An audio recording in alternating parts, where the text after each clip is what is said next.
What's up, y'all? It's your boy Lil Ya from UNLV, a.k.a. Mr. Yehoid Me.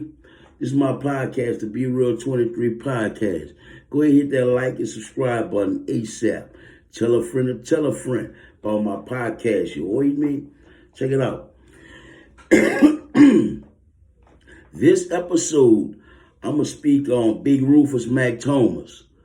R.I.P. Big Rufus. Rest in heaven, Big Rufus Mack, man. I miss you, dog. Check it out. Back in 1992, when we signed with Cash Money, we met Rufus when he came home from prison. This year he came home from prison. It had to be in 94. I know we heard a lot about him before we actually saw him, almost as if we knew him. We talked to him on the phone. He would call the office all the time before we even met him, before we even saw him.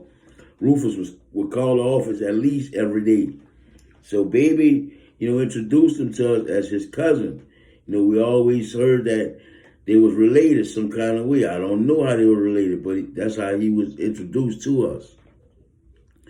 But Rufus was a character, man. Rufus was a funny dude, real funny, have you laughing all day. Good dude, real good dude.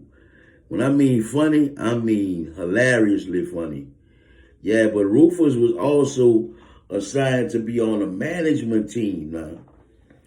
Rufus came home. I'll never forget the day Rufus came home. When Rufus came home, we were shooting Mac Mouth Calio video in the circle of the Magnolia Project. Before we could get there, Rufus was already there. When we got there, he had his bag from prison, all his letters and all that shit with him, still with his regular clothes that he hadn't changed from coming home from the prison in. So he like, "What's up, y'all, bitch?" I'm like, "Man, Rufus." I knew his voice, and we knew that he was coming home. We didn't know that he was gonna be out there. But how he spoke to each one of us, like me, y'all, and take all together, like he really, really been knowing us. That dude was so funny, dog. That nigga was like, "What's up, y'all, bitch?" I'm like, "Man, this dude just, man, he don't know me like that, you know what I'm saying?" And he was like, "Man, I'm Rufus, whoop. So we was running in this shit. Man, Rufus was funny as a mother. Cool dude, I can't lie. Rufus had this thing with him to where, since his name was on all our CDs with Cash Money Records, and he really was a part of the management administration team, he really played his part. But Rufus would actually go to bat for us like he was the manager. You know what I'm saying? He was our main manager. Man, Rufus would be on the block. Those that know Rufus know he stayed on Washington and for rec. He done his thing. Since I've been knowing him, he come home doing his thing, getting his feet dirty. You dig, handling his business with it. You dig? He was known running with Levi, the old man Levi and him. Rufus was a OG hustler. You know what I'm saying? He always hustled. He was an OG with it and shit. Everybody knew him. You know what I'm saying? God bless his soul. But Rufus would be on the block, and we'll drive up on the set when we can't get in touch with Baby and Slim. We'll drive up on the set, put everything on Rufus. We'll be like, "Yeah, nigga, you playing like you're a nigga manager or whatever, but you about to handle this." And when I tell you, every time we went to that boy, he got a nigga right, dog. Believe it or not, he talked that shit. He always talked that shit like, "Yeah, nigga, I'm this, I'm that, move. But when it came down to us, dog, he still handled that shit from like, I'm going to give you an example. Baby and Slim, or Birdman and Slim will be gone maybe to Houston somewhere or whatever. We got a show 2 days later. They ain't going to be back. We need shoes and outfits and shit for the concert. Rufus going to make sure all that shit get taken care of. It might happen at the last minute, but he going to make sure that it get taken care of. We ain't got to worry about he keep on calling Baby or trying to holler at Slim to get the Baby, and we ain't got to worry about all that. Rufus Mack gonna make sure that we handle that. And the funny part, he gonna get in touch with Baby. He gonna get in touch with baby, blow on B. Hey, baby, bitch, you know them dudes need woo. And the main part, he be in front of somebody. He love to be in front of somebody, taking care of talking business. He gonna blow. Black boy used to blow on baby like a motherfucker. Hey, baby, bitch, you better. And baby used to be on the black in the back laughing or blowing back. You know what I'm saying? Making that a funny ass relationship. That shit was kicks. Rufus Mack Thomas, man. Rufus Mack is the dude when y'all hear Check solo album Straight from the Ramp, that boy say, I had to get him, I had to split him, hit him with the 4-4. That Rufus Mack let me use. That's who he talking about. Rufus Mack Thomas. Man. I hated to see that. I don't even want to talk about him leaving yet. Y'all don't even want to talk about that. I want to talk about the 442 that he had. You know, Rufus was one of the first dudes that I knew with an old school car that really used to brag on it, and we was into like new cars. We ain't trying, old school, nothing. We want new cars. Rufus come around up talking about the old 442 and how fast it is and all that kind of shit. Come to find out the car real classic. You know what I'm saying? He had a yellow one. That bit was nice too. He talked about that 442. He ain't want nothing but that 442 fixed that one time. I remember he got that 442 and spent all 6 and beat. Stun it out, you heard me? I mean, stun it out. We were like, Rufus, what's out? He looked that up.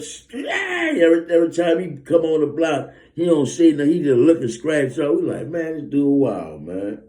Old Rufus Mack, bro. Yeah, man. Rufus also thought he was a pimp. Can't forget that. He always had something on the side that he thought he was pimping. And come to find out all he was doing is popping a little broad off, popping off, breaking off. We was driving all the time.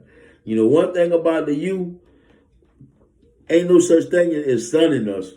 And even though we was young, we wasn't young as the hot boys. You know what I'm saying? We was young adult men. So ain't no such thing as sunning us. We coming there ribbing. We doing everything we do. Straight up. Ain't nothing changed us. That was us. And a lot of them in the camp couldn't take it. You feel me? They really couldn't take that shit. You know what I'm saying? We used to drive a nigga. And as soon as they want to fight for getting drove, they getting ran on. Straight up. And that's how it was with the youth. You feel me? Rufus knew it was like that. That's why he used to ride with us. Every time he ride with us. You dig? He ride with the youth, man. Straight up.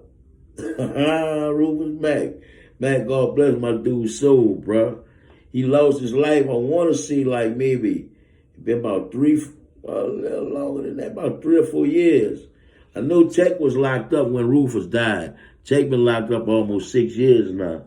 You know, and by the way, Rufus and Tech relationship was a lot closer than me and Rufus, Yellow and Rufus. You know what I'm saying? Tech was actually, he used to call himself Lil Rufus, really. You know, Rufus used to call Tech his son. So I take that back because he wasn't sonning him, but nigga let him play that role like that's pops or whatever. They was on that level. You know what I mean? Really. You know what I'm saying? But Tech was fucked up when he found out about Rufus getting was dying and shit, man. He didn't get murdered. No, thank God he wasn't murdered. I really don't know what happened to his death, what happened to him, how he died. I really don't understand. I really don't know. You know what I'm saying? But yeah, bro, Rufus was a monster, boy. Rufus Mack Thomas. Rufus had his brother-in-law was a good friend of mine, the Hot Wheels. We used to call him Hot Wheels. You know what I'm saying? Because he was in a wheelchair. Y'all gotta know. If y'all from Uptown, y'all know what I'm talking about.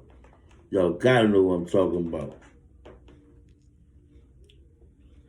If you know Hot Wheels, you gotta know. If you know Rufus, you gotta know Hot Wheels. That was his brother-in-law.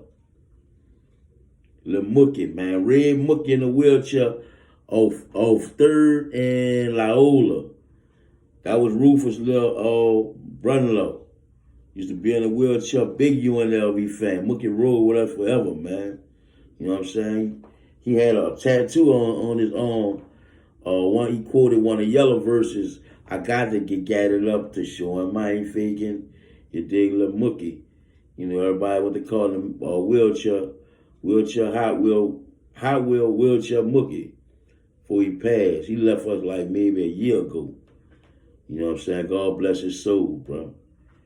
Yeah, man, that boy Rufus Mack, man. That boy Rufus Mack Thomas.